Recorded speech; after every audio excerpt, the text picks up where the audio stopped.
So this little bit is technically live. And Ooh, then when we go live, we'll say hi to everybody. okay. Sounds This great. is everyone gets like 15 to 30 seconds of behind the scenes Ooh, before it Of kicks on. preamble. of whether we're Yes. actually friends or whether there's Hmm. tension before it Yep. starts. I gotcha. Yeah. Just So much all tension. straight faced and waiting. And, oh, hi. So much tension. So much tension. You can cut it with a knife. I can feel it. Yeah, I Yeah. can feel it. absolutely. Absolutely. It's the Halloween, Yeah. maybe. The Halloween Okay, Halloween wait. Now tension. we're live. Okay, now we're professionals. Okay. Hello. Welcome to our Friday LinkedIn Live. Thanks so much for being here, everybody. Hey, Tamara, how's it going? Hi, I'm doing great. It's Halloween. Good. It's Friday. There's nothing wrong on that day. Yeah, Amazing. Friday, Halloween. We really hit the jackpot this year, and Yeah. no snow. So like, check. And no rain. That's the one And we no gotta. rain, living the dream. So I get the opportunity to introduce Tamara today, and I feel very privileged because I get to work with Tamara and hang out with Tamara and do things like this with her. I often refer to you as a magician of some sort, where every time I message you or see something from you, I just feel like I'm learning something Mm. at a different level. It may be something I already knew, but I didn't really know it until you have like a sentence or two that just makes it click. And so I'm really excited to everyone to have a chance to talk to you about Enneagram, but also just about self-awareness and wellness in general, and be able to ask some of those maybe spookier, scarier questions without feeling so anxious about what the answer might be. Because I felt that a couple times when we've chatted. It's about things that I normally would not have wanted to explore, Mm. but it's made it a safe enough conversation that I could and realize like, oh, it's not actually that bad. And I can Mm. actually use this, to my advantage or to help others or so many different things. So this is, my preamble of if you haven't gotten a chance to talk to Tamara 101, you absolutely should. Mhm. And if this is a nice little preview for you of what it could be like. Yeah. That's so nice. I have to say that's the nicest intro I've ever gotten. I really appreciate that, Jordan. Write that down and let's upload that somewhere. That was Well, freaking. Thank we'll you. have the recording, the transcript, everything afterwards. It can go on your website. Perfect. Amazing. And yeah, I know I've also had the opportunity to work with Tamara on a few things along the way. And we both work a little bit in that leadership space. So we have the opportunity to collaborate a little bit, which is really nice. I have also had the opportunity to go through some self-awareness work and the Enneagram with Tamara. And yeah, you see things that other people don't see. I think that's like a really cool thing. Maybe before we dive into some questions, tell us just a little bit about like you, your business, what you do, and a bit about your work.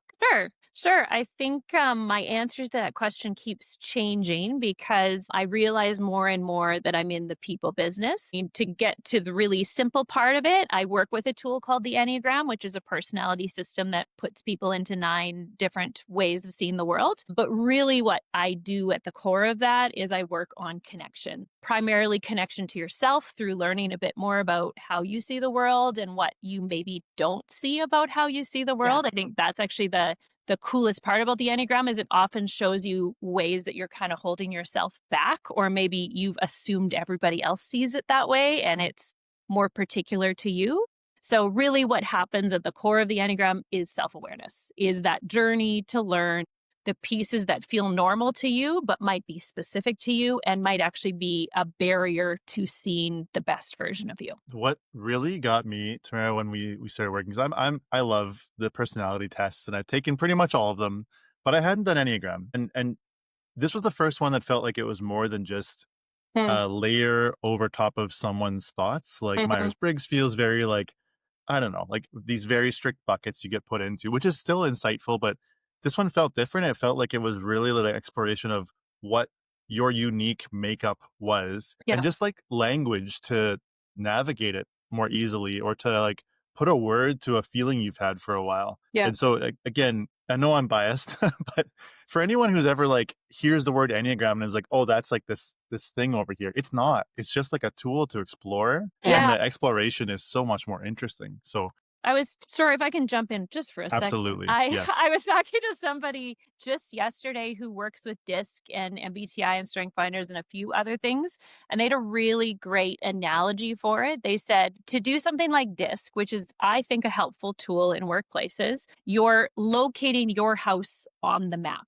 To do Hmm. something that is maybe MBTI or Strengths Finders is locating your rooms within the house. So you're going a Mm, little bit more into detail. And I think what really stands out to me about the Enneagram is we notice the rooms and we notice the house, but we're trying to figure out what's at the foundation and whether there might be cracks there, whether there might be something that's tilting the house and you didn't realize it. And the other piece to it is that the Enneagram was not psychologically formed. So it's not like a theory that somebody founded. It is thousands of years of noticing human beings and people starting to write that down. So it's a very lived experience system. And that's why it really fits for people. Hmm. yeah, it's also, I know from it's something I've been aware of for a very long time, but probably reignited my interest in it in the last year or two, just knowing you, Tamara.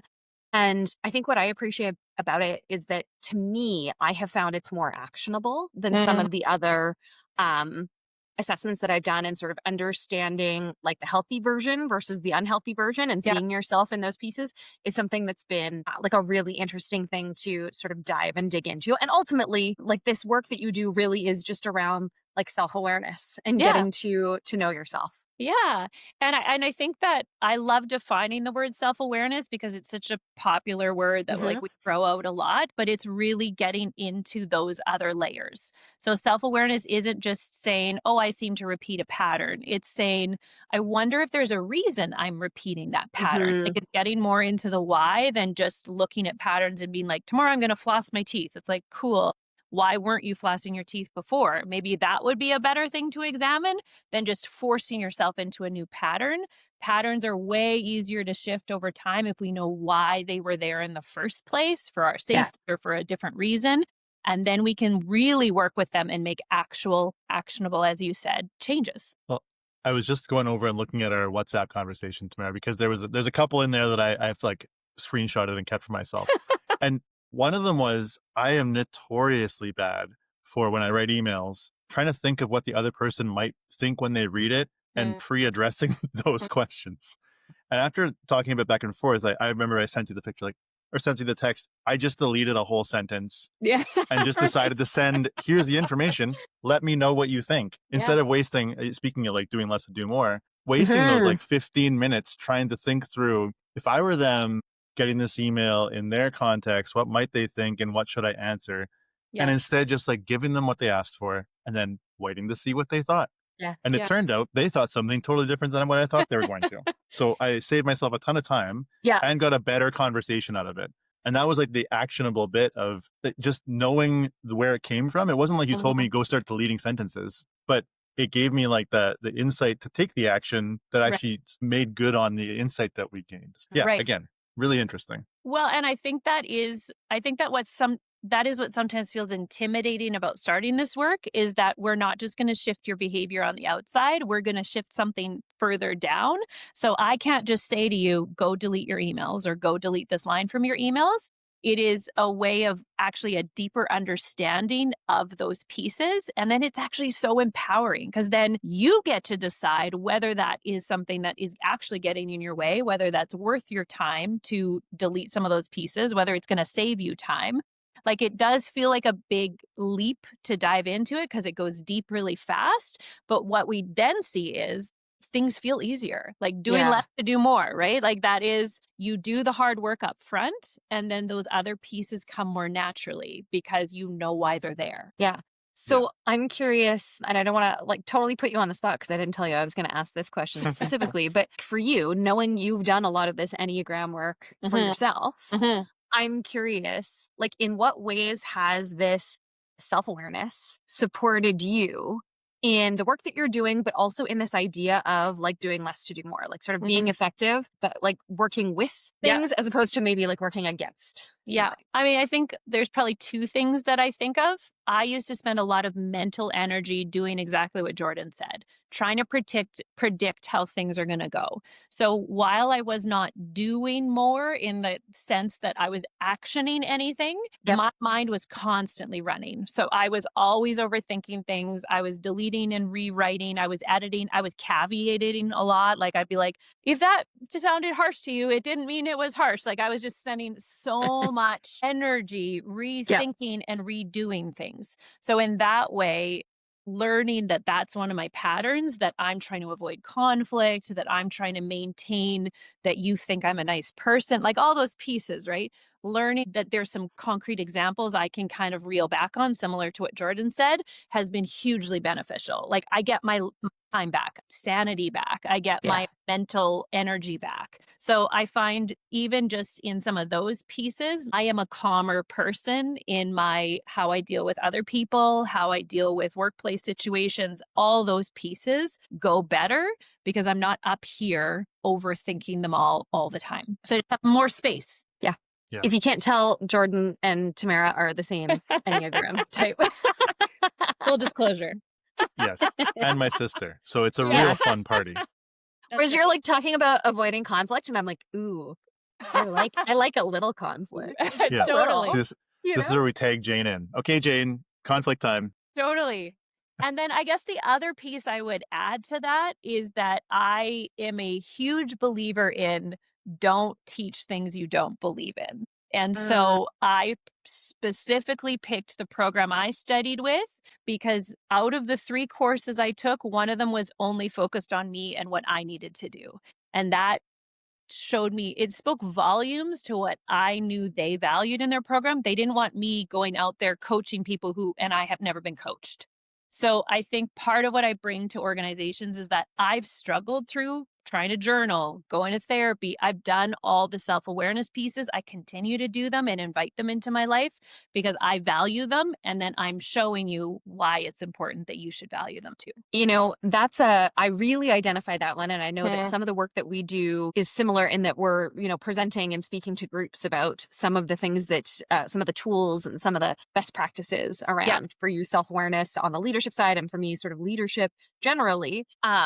I think of how much work it is and I don't really do this anymore, but I have at certain points in the career. I think of how much work it is when I'm asked to train on something that isn't my sweet spot. And Totally. that I'm like, yeah, I get the value of it, but like, meh. Yeah. And you've got to put on like the show that you do Yeah. really believe in it. It's so much more work. And I Mhm. hope that the participants don't pick up on that, but I would imagine they do a little bit if you're Yeah. less bought in. I just think about how exhausting it is Yes. to do that performance and Yeah. that work when you don't believe in it. Absolutely. Well, you're working overtime and you're trying to convince someone of something you don't believe. And I really do think you can see it. Like I used to be a music teacher and there was one year that I tried to get my students to sing a song in the festival that I hated. And I was like, well, probably someone will like it. And I could not get them on board. Like it didn't matter how many times I tried to convince them. They hated it just like I did because I wasn't living in from the space where I was offering something that I believed in. It just Yeah. didn't work. And kids are very intuitive with that. Adults know it too. Adults aren't different. They just have more masks in place and they can be nice about it, but they get it. They get it the same Oh, way. yeah. Yeah. My son reminds me of this very often because I'll be asking him to do something and he knows that I wouldn't want to do it and he could tell. And he could tell if he pushes just a little bit, just enough, he could probably get away with not doing it. So I'll be like, yeah, I don't really, I get it. This is a little bit of a little bit of an off ramp, but not totally, because I think we're talking about something that's really clicked for me recently. Have either of you ever played like a game where you have to create a character and you have like stats, like Dungeons and Dragons, but like anything in that category? Okay. I have not. I picked Cruella de Vil for my new Disney profile on Disney Plus. Ooh. I'm, Okay. I'm Moana. Oh, I love Ooh. Cruella. Very cool. Okay. I feel like favorite Disney character could be a whole little nother fun thing. game. But I recently like I've played tons of games like this, and I always take the approach of like, let's build like a pretty balanced character so I can do a little bit of everything. That's just my MO. But when you think about it, like that's such a, if you don't believe in a thing you're training on, it's like taking one of your weak spots Yeah. and trying to all of a sudden be excellent at it.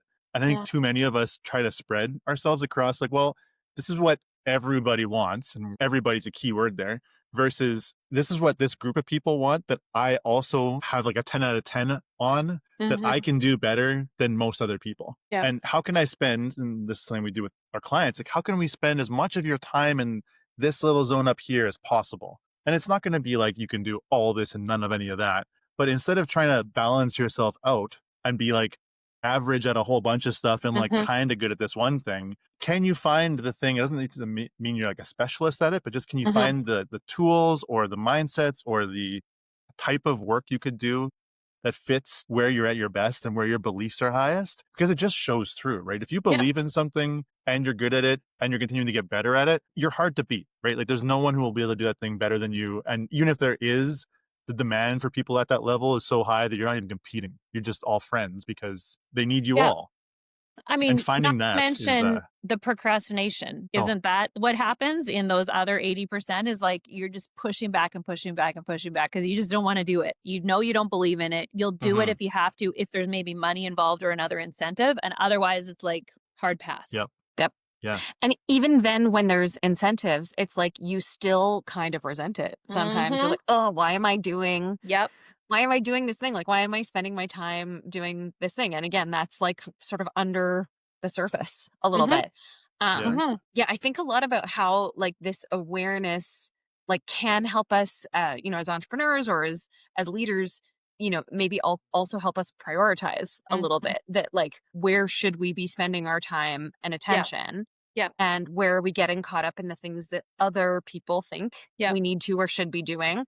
This idea of trying to oh, please everyone as opposed to just being like where are my people? Because Mhm. not every client is a fit for me. And I'm not trying to appeal my training to every type of client Yep. that is out there. Yep. So, being just again like more true to ourselves in terms of what's a fit and what's going to align with that belief. Yep.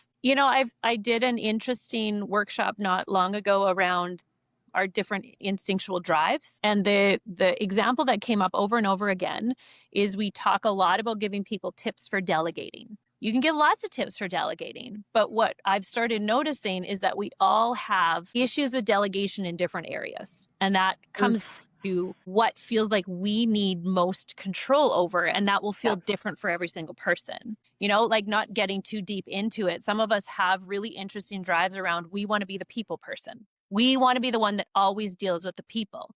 Not everybody thinks like that. So giving tips on delegation in a really broad sense doesn't actually narrow down what we're dealing with here. I really struggle to delegate with things as far as like my schedule and I want to Mhm. control those pieces. It bothers me if somebody messes with those things. So that is my own particular delegation space. And when I can start noticing, why do I feel like I need control over those pieces? It gives me so many more options as far as like easing my way into delegating those things and not putting it on someone else. Like I gave that to you and now I'm pulling back control of it. I'm Mhm.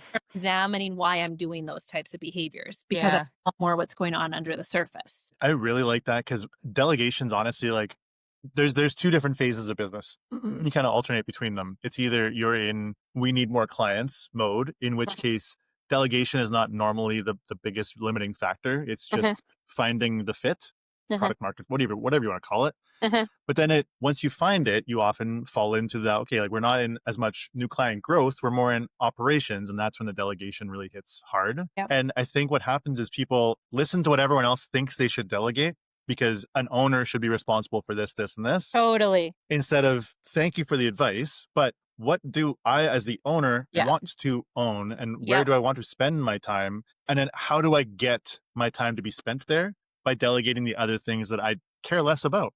That someone else will care as much as I do about the things I care about Yep. these things I don't want to do. And that's where the magic happens.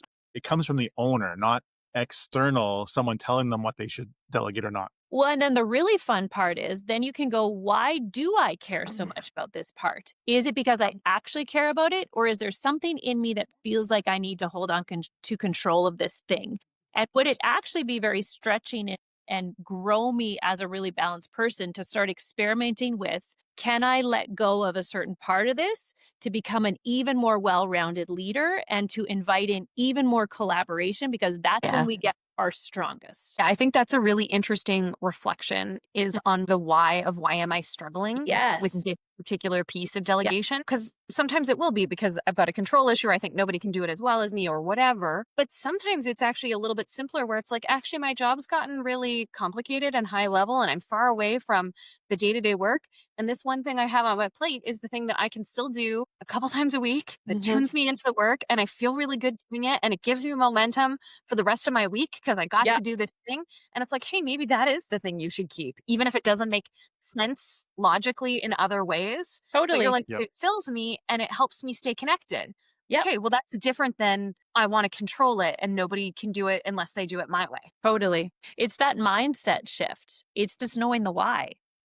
Hmm. Yeah, why is it here? And then I can pick. Do I want it to stay or do I want it to go? Yeah, Yeah. absolutely. I like that. And the part that I love turning this back into like doing less to do more Mhm. is you can't figure that out until you start giving the space to think those thoughts because they don't happen in like an action item. You can't just write down a checkbox and then be like, think about why I want to keep these things or why not. It won't happen. You do need to schedule some time, but you also need to schedule some space where you're not thinking about it for it to just Mhm. like bounce around for a while. And it'll come to you like days later.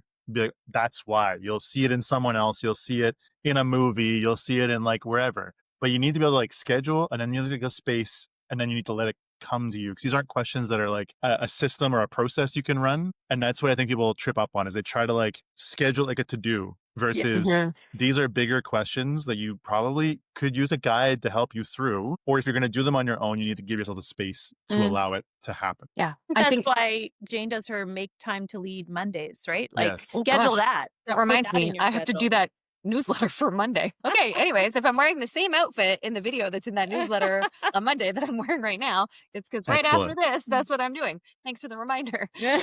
It's also this reminder of, and we talk about this in leadership training, but this reminder that like we can't fix or change other people. And so when we're willing to do this self-awareness work from Yeah. a leadership perspective, from a team member perspective, we recognize that it does start with us. And so let's understand ourselves, let's understand our triggers, where we have resistance, all of these different things so Yeah. that we can ultimately work better with others, not Yep. by fixing or changing them into something else, Mhm. but saying like, who am I and how can I influence and adjust to build better relationships, to set better Absolutely. expectations, and to work with my team. Absolutely. Well, it's the I go first model. It works Mhm. every time. If you're not willing to do it, why are you asking Yeah. everybody to do it? Yeah, absolutely. Yeah. It's interesting when I get called into organizations where the leaders choose to join in or not join in, depending on who else is in the room.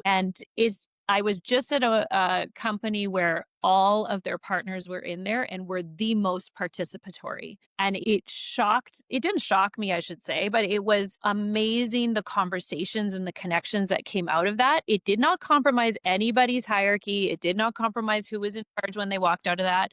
But I'll tell you, it improved all of their trust of each other and their ability to communicate went up exponentially. Yeah. And it's an opportunity in sessions like that to level the playing field a little Yep. bit, to maybe see that senior leader as just another leader Yep. who is dealing with some of the exact same challenges Yep. that the lead hand on the shop floor is dealing with, Totally. or the call center Yep. supervisor is dealing with, right? Yep. And it's very relatable. Well, it doesn't make you less of a leader. It makes you so much more human. And then you Yeah. go, okay, I don't have to hide all my flaws at work either. And we can work through this together and we can do that's what collaboration. We say collaboration, we like it, but it's really just a bunch of people in the same room. True collaboration is knowing why we need everybody as part of the puzzle. Yeah. And we don't all do the same things. We're supposed to be bad at certain things so that other people can be good at them. It's a Yeah. balance. Yeah.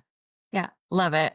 That is like shout it from the rooftops, please. Having been in many of those rooms where it's, hey, let's collaborate by everyone sits in the seat that they got assigned and half the room doesn't talk, half the room thinks they have all the right answers. Like that is it. That is collaboration, is being honest about here's where my bottom stuff is that I'm going to just suck at. And I'm not going to try to get any better. I just suck at it. It's not a priority right now. I'm not going to get better at it. Someone else Yeah. has to cover it. Mhm. Here's where I can flex in and out as needed because I'm good enough, but I don't love it. And here's where like if it's something in this area, just bring it to me. Let me Yeah. let me at it. So that makes me prompt one more question here for you, Tamara. I'm curious on your Sure. thoughts. Because whenever we do these personality assessments, sometimes I think there can be things that come up, like, Jordan, you made the point of like, I've got things that I'm not good at and I'm not going to try and get better at them. And Mm. I have those too. But in some cases, you can see a situation where somebody sees their personality as a certain way and says like, "Oh, yeah, see, I'm just never going to be good at connecting with other people." Or Sure. like I'm always just going to come off as kind of a jerk or whatever. Right. And like where's that line between the things that you can let go of and say like, "That's okay, I'm going to let myself be that," versus, "Oh, I'm going to accept some responsibility here that I can actually shift and adjust in a way that is healthy for, how I'm going to live my life and work with Yeah. others." The answer is there's no answer. It Yeah. is, it's one of those things that I think is my favorite part actually about self-awareness work is that it is a constant journey of learning. I would say that there are parts about our self-awareness journey that need to happen from comfort. They're not going to happen until you feel really safe and you can learn to trust yourself. And I don't discount that. Be nice Yeah. to yourself because you're unlearning a lot of patterns. I mean, the number of perfectionists that exist in our workplaces today is outrageous. So be nice to yourself. And then I will say it's up to you to start inviting in moments of uncomfortability. And that can include trying out things that you previously were frustrated by and maybe trying them again Yeah. sometime. But do that in a way that makes sense for you. It shouldn't be a way that feels forced. It shouldn't be a way that somebody else is telling you it has to Mhm. be. But there is a lot of benefit to moving through those spaces of uncomfortability into a new space of learning. And sometimes that space of learning is to say, yeah, I'm still not good at it. So I've decided I'm still not doing it. So that is still an answer that is possible at the other end. But if you make that uncomfortable space too big, you're just going to shoot yourself back into the comfort Yeah. zone over and over again. So be nicer to yourself. I heard the phrase try softer. Try Oh, softer. Like you try really hard. As much as we have people in our workplaces that we think aren't doing their best, yeah. they actually are. They're really trying. So try softer with yourself because you Mm. are not going to do it all in one. And you can be bad at things and you can be good at things at the same time. Try softer. I like that. This Right? idea that, I think a lot of us that grew up in the 80s and 90s and, prior to that, there's this idea of effort and that like it should be hard or it should look Yep. hard. Like Yep. that you're not really doing it or you're not getting where you need to go unless it looks Yep. hard. Yep. And this idea of try softer is a really cool idea Isn't it from like the cool? do less to do more Yeah. idea. So yeah, I that really resonates with me. I think it's actually a book title on like attachment styles, so you can look into that. It's a great I book, but it's also I just love the title because I think all of us have experienced pushing too hard and realizing we're not going to actually make it happen the way we think we're going to make it happen. And if Mhm. when we're in those moments we can go, I wonder if I'm pushing too hard and we can try a little softer, there might be a different way forward that we hadn't considered, but until we back off that pressure, we're not going to see it. Yep. I have so much I want to say on this. And I hope anyone who just heard that understands what I mean now by magician. Like one little, Yeah. that was on, like, Aw. these are words that I've heard before, but it makes so much more sense now that we've had this full conversation that try softer is now going to be stuck with me. And Mhm. also your question, Jane, leading into this made me think of like, I, I think when something that's low on your list needs some work. And I think it's to your point, where it is like this continual journey we're always on of I'm not always going to be working on the things on the bottom. In fact, I Mhm. rarely will. But sometimes, and this happened at Bold, I was about to go into a leadership role and I did not do well at hard conversations because Mhm. conflict. But I knew in order to do leadership, which I knew I really wanted to do and ticked a lot of my boxes up here, it had a requirement that came with something that was down here. And Mhm. so I intentionally spent time looking to people that I could learn from, get tools, tips, and then a bunch of reps of doing it poorly. And I'd lead into those conversations being like, hey, I'm not good at these. I Mhm. wrote down some notes. I think that was from you, Jane, actually. And I'm going to do my best to have this conversation with you. And then Yeah. over time, I got pretty good at them. And now, like, I'd say I'm not one of the best, but I definitely feel comfortable and I can walk into those and walk away with both me and the person neither feeling like we were adversaries or that we're mad at Yeah. each other. It was just Yeah. a difficult conversation we needed to have, and now we can move forward. Yep. Yeah. And that happened from only being forced to do this thing that was up here and Yeah. required this skill. But otherwise, it probably would have just sat there forever, and I would have been okay with it. And it's one of those things I often think about where it's like, I'm not going to worry about those things that I'm not good at and that like aren't sort of meant for me. unless it's going to hold me back from playing to my strengths. Right. And I think Exactly. you knew that you would be a strong leader and that there's a lot of things that you have that would make you like innate things that make you a good leader. Mhm. And you'd hate for this one discomfort in this one area to hold you back from that potential that you have in doing a really great job leading a team. Yeah. Yeah. But the try soft, I think that was also like I my saw. version of try softer of like, I just Yeah. told people I'm going to suck at this, but I'm going to do it Yeah. anyways. And eventually like that softness let me get better at it. Instead of Yeah. telling them all of a sudden, like pretending I was an expert, I knew how to have these and like Yeah. nothing was going to be awkward or weird during them. I just led with Yeah. it. And then when it did happen, we laughed about it and like moved on. Instead of it being like, did you hear about Jordan's conversation with so-and-so? That was so bad. Well, you're really like calling back our other conversation around leaders are humans too, Mhm. right? Yes. Here are some of the things that aren't my strength, but I'm going to try them. And you're inviting people to also take risks and also Mhm. to try different Yeah. things. Like you're leading the charge to say, I am experimenting with this new style of leadership. Join me and I will support you when you experiment with your next hard thing. Yeah. 100%. It's so cool. And I love Jordan. I mean, you and I started this conversation about Do Less, Do More, almost a year ago now. Mhm. And what I love is how all of the folks that we're talking to and all of these ideas, we keep adding to the vocabulary of what this new way of working looks like, Yes. right? So we're talking about grace over grind. We're moving away from hustle culture. This idea of trying softer. Like, what a cool way to slowly see the way that we talk about effort and Mm. productivity shift. Mm. And for that to become like a common language that we can work in and that can inform the way that we work. I think it's just so cool. I love it. I love that. Awesome. So I know, Tamara, that you, again, you look at the Enneagram and the 9 different Enneagram types. It Yeah. is Halloween today. So you were maybe going to look at sharing something for both Jordan and I on our Enneagram types that would help us sort of end the show that relates to Halloween. That's right. So I have designed a specific haunted house of all of your worst nightmares, Mhm. specifically by Enneagram type. So I will share 9, 3, and then I think I should share the perfectionist one, the one. Okay. I'll share 9, Yeah. 3, and 1. And then if you want more, they're deep in my last year's Halloween, but I'll try and repost them maybe Okay, so that great. people can find them again. So the 4 Enneagram 9s, this is the haunted house that I have designed for you. Oh. And so the Every per- 9s, this is for you and Jordan are both 9s, and then anyone That's else right. who's out there, that's a 9. If you go by labels, this is the peacemaker, the conflict avoidant, try and keep everybody calm and happy person. So for the Enneagram 9s, their house is filled with every person in the house is irrationally angry. Just like Lenny. Let my dog's in. So every person in the house is irrationally angry and talking over one another. There is nowhere to sit, and everybody is asking you, "Hey, how are you?" A very generic question that you never have an answer to. How do you feel, Jordan? So stressed. That's like my worst. Sounds like That sounds like all the parties I would go to where I don't know anybody. Totally. And that, yeah, you just described it. And I'd find the dog and just hang out with the dog. And be Totally. like, I like this is having way a more fun. job. Like, can I help you in the Mhm. kitchen Yeah, so that I yes. don't have to deal with all that? Exactly. Like, dishes, yeah, I'll come to the dishes, no problem. Yeah, totally. I'm Love suddenly it. incredibly helpful and dedicated to housework in those circumstances. Mhm. All right. So for the Enneagram 3s, which are sometimes called the achievers or the performance, they're very to-do, like Mhm. productivity oriented. So your house is full of trophies with everybody else's name on them. The walls are covered in meh performance reviews. Oh, How do you God. feel? I feel defeated.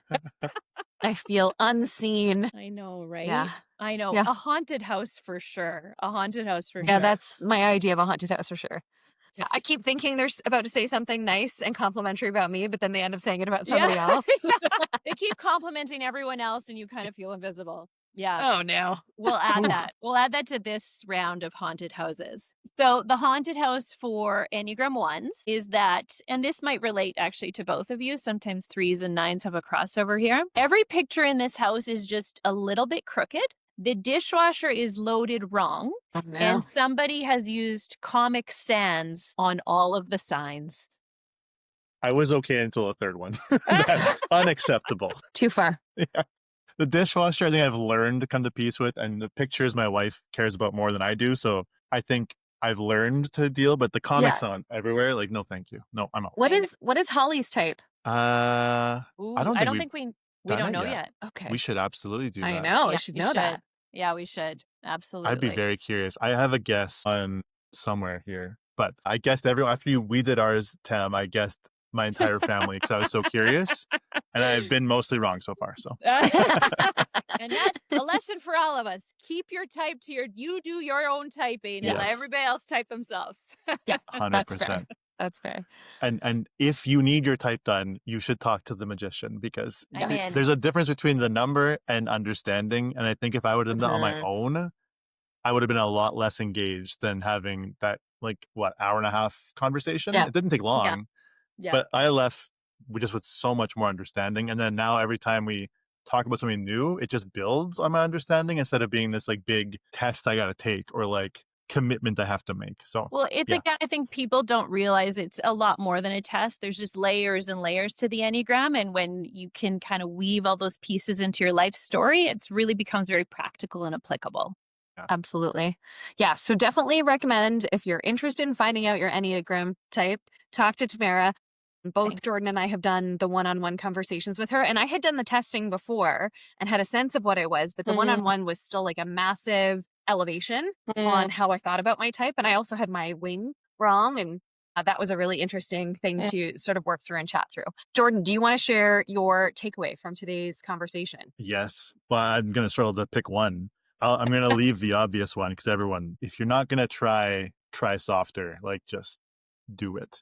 I think my one call to everybody is I'm going to go notebook again. Ask yourself the hard question, but write it down. Don't let yourself ask the hard questions in your brain because I think this, to me at least, getting it down onto a physical piece of paper makes it something you can point at, look at, and isn't you trying to analyze you. You're now all of a sudden trying to analyze a thought on a page. Which I think makes it a bit more tangible and a little less scary. And it doesn't need to be journaling a ton of words. Just write down whatever comes to mind, bullet point, whatever. It's the process of getting it from your brain through your fingers onto something that make it now this object you can work on instead of your mind, which can get scary. So give that a try with this. Yeah. Go softer. Give yourself time and space. This self-awareness and this introspection sometimes is just so valuable. Yeah. I think mine is, I like the idea of thinking about the resistance. And we talked about it in this conversation specifically around delegation. Is if you're having trouble Yes. handing something off, really trying to understand the why behind your resistance and maybe understand whether it's a healthy why or an unhealthy why. And I think that can be expanded to any place that we're feeling resistance in anything. And yeah, like Jordan, I have to go back to this idea of try softer. I'm going to be on that now. Yes. That's I'm probably going to go see friends tonight and I'm going to literally talk about this idea because it's going to be all consuming for me for a while, I think. And it sounds like a really beautiful way to live, the idea of trying softer. Yes. So Absolutely. that's something that will stick with me for sure. Cool. Absolutely. Awesome. Any Tamara, final thank you. thoughts, words of wisdom, No, anything for the audience? I mean, I would just say it's been lovely connecting with both of you. I respect what both of you do so much. And I love having conversations with people that are also going first and doing their work and trying to incorporate all these pieces into their lives. It really opens up a space for all of us to connect deeper. And it's really beautifully human. And I really like it. Me too. I love it. Me too. Thank you. This was wonderful. So thank you for sharing the Halloween types. Folks, if you want in the comments to write down your Enneagram style and see if Tamara wants to I'll throw send you. it in there. Absolutely. Give the haunted house. And please follow Tamara on LinkedIn to follow, some of her work as well. And yes, just like we've been saying to almost everybody we've had on recently, we probably would love to have you back at some point. I feel like we could always continue this conversation. Yes. So yeah, thank you. And happy Halloween, everyone. Yes. Happy Halloween. Have a lovely Friday, everybody. Yes, you too. Enjoy. Okay, Bye, all. thanks so much. Bye, Lenny. Great talking to both of you. Yeah, see ya. Bye. Bye. See you at the next party where we know but nobody. Yeah. Okay, see ya. Have a great weekend.